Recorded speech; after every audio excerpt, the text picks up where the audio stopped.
Hello everybody, Todd Giles here for Art 170 Art Appreciation. For this final video we are going over space. Now this can be one of the most complex of the elements. It doesn't have to be. In your papers and forums, really if you can pick out one or two of these items that we're going through, that should be enough. You don't have to go through every single one of these because not every single piece of art includes all of these and techniques that we're going to look at.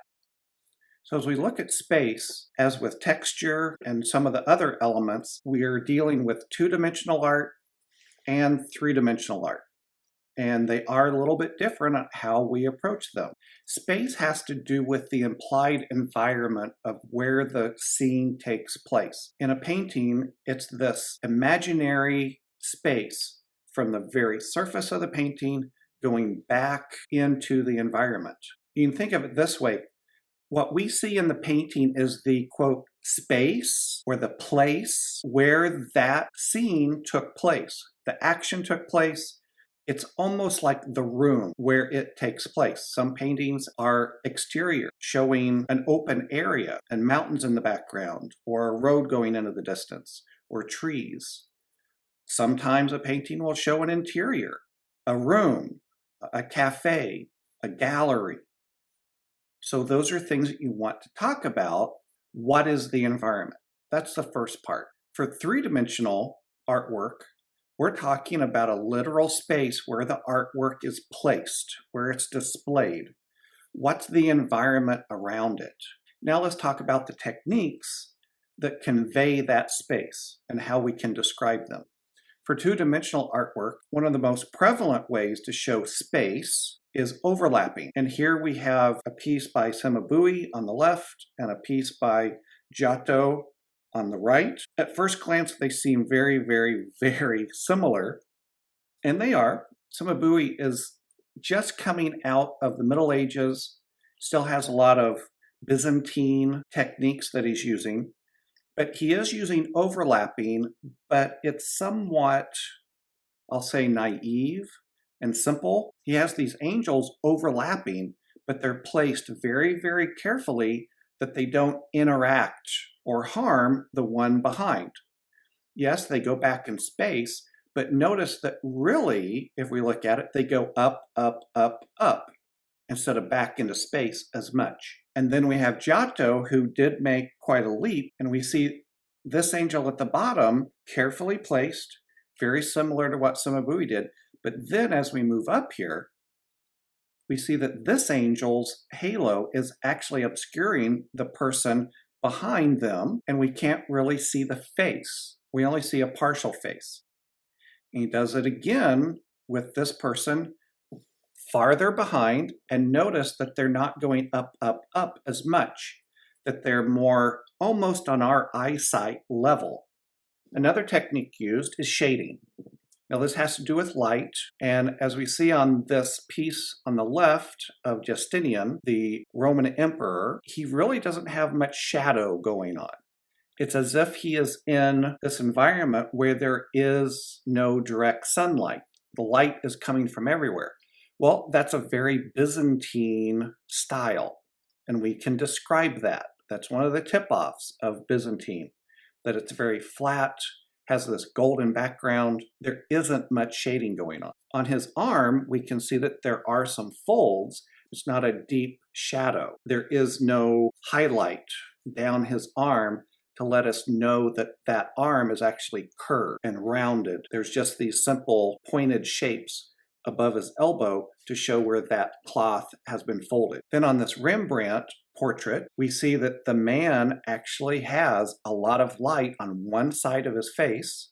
We can tell what direction the light's coming from due to the shadow. And then on his arm, we can see that there is a highlight down his arm. And that shows us that that arm is round, that it's more of a cylinder. And then also we see this heavy shadow on the opposite side of his face, again showing us which way the lighting is coming from, and it's showing that one side is bright, one side is shaded and dark, and that means that it's round. So we're actually showing highlights and shadow to show that there is space. Here's an example of using relative size to show space. This is a piece by Bruegel the Elder, and it shows relative size. And we see these hunters returning in the lower left, and we see that this is basically the largest man that we see on the entire painting. As we go back in space, we see that the people are getting smaller. This person on the bridge bringing in some brush. Person back here on the frozen lake, ice skating. Yes, ice skating even in the 1500s. Back way, way, way, way back, there's a little dot that we have to assume is a person. So we see, because the person on the left is this big, smaller, smaller, smaller, our eyes see that, we understand that as going back into space from relative size.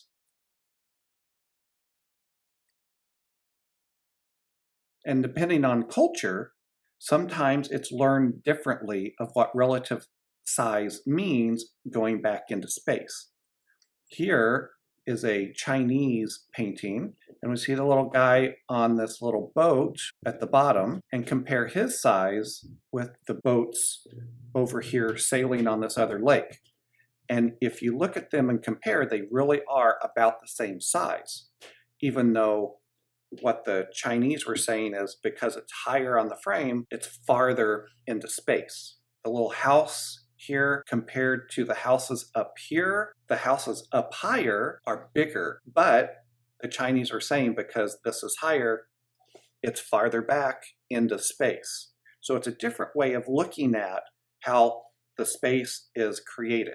And then we get into linear perspective, and I'm not going to go in depth on this because this can get quite complicated. So here we have a Perugino fresco from the Sistine Chapel. The thing to notice here are the lines on the floor of this plaza. Notice that there are squares delineated by red lines, and they are receding into space. Now our eyes understand this, that these are receding, but how does the artist do it? The artist creates a horizon line, and then he creates diagonal lines which go back to a vanishing point on the horizon. So what the artist has done here is created a horizontal plane going back to the horizon, and these lines, because they converge, they convey the sense of space. Another way of using perspective is what we call atmospheric perspective. This is displayed especially with landscapes that go far into the distance. One of the first artists to realize this is Leonardo da Vinci. And on this piece, The Virgin of the Rocks, if you look at the far, far background, you can see that it starts to turn blue and fade. So we have a cool color blue, and it's fading in detail and almost turning white. And that to our eye tells us that there is great, great distance. And now that I live in Virginia, I appreciate this very, very much because there are spots very close to my house where we can see the Blue Ridge that's about 90 miles away. And it is faded. Even on a clear day, it's very faded, and that's exactly what is produced here. Another way to show space is foreshortening. This is done by the artist creating a pose in the model that points at the viewer. And what it does is compress and shorten that limb, that it looks shorter, but our mind's eye sees it as going back into space. Here we have a picture of God creating the sun, moon, and plants from the Sistine Chapel ceiling by Michelangelo.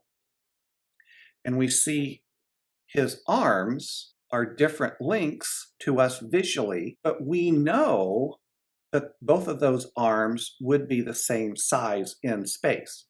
Thus, the one on our left is shorter, but it's extending out towards us. So it is foreshortened.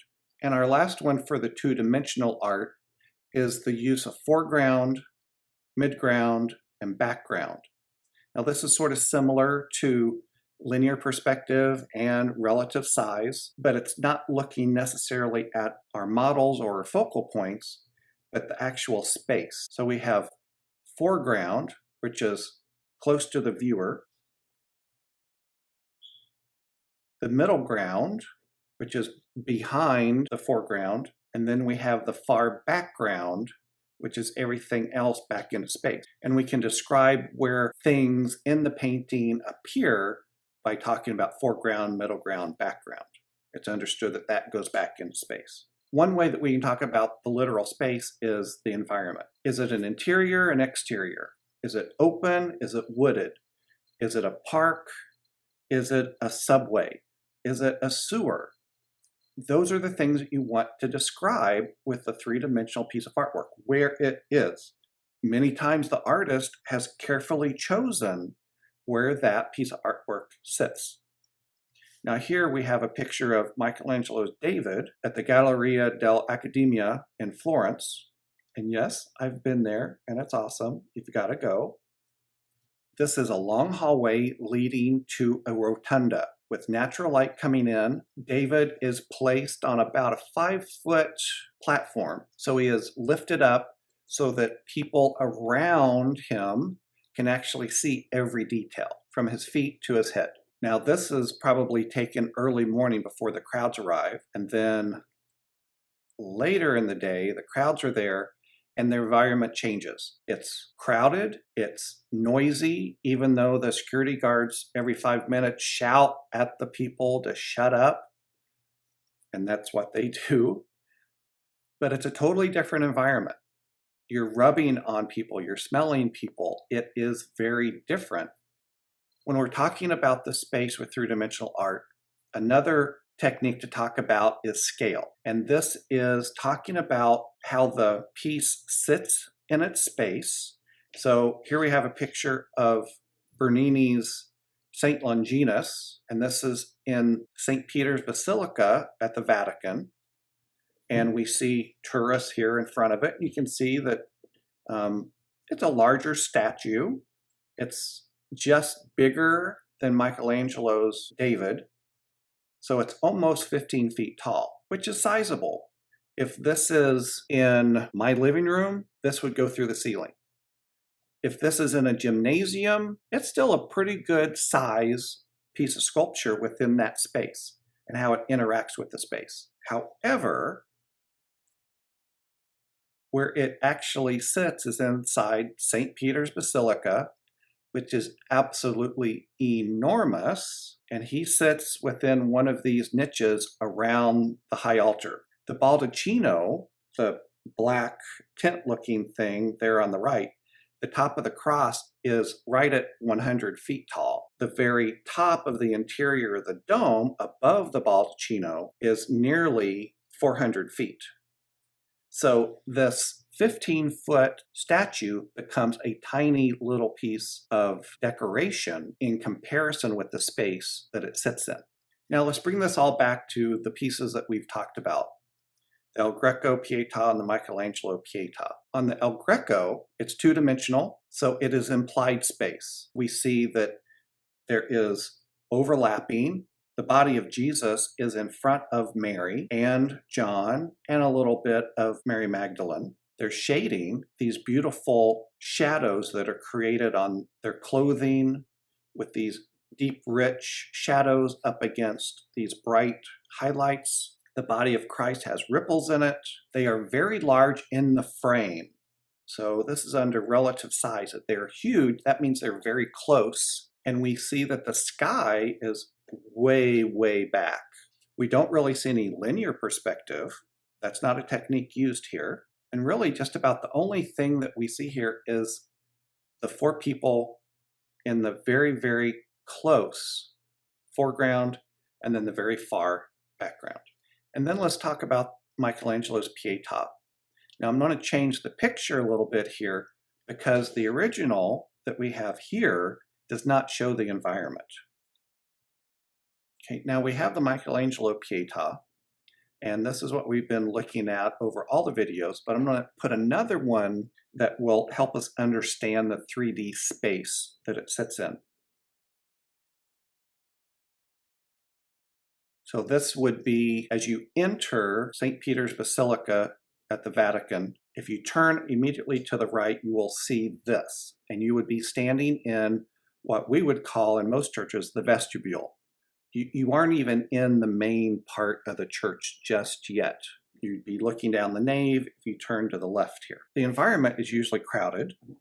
The scale is just above life size, so we can actually relate to it. It's not super humongous. It's not a tiny, tiny little lapel pin size. It's just about life size. It seems small in this huge space. However, within the chapel, it does look a little bit better, if not maybe a little bit too small. But once it's placed into the niche or the chapel, it does seem very comfortable. And that's our conclusion of the series of videos on the elements of art. I hope that these have helped you. I have revamped these for this new class. If you have any comments or suggestions, please let me know. And I will see you later.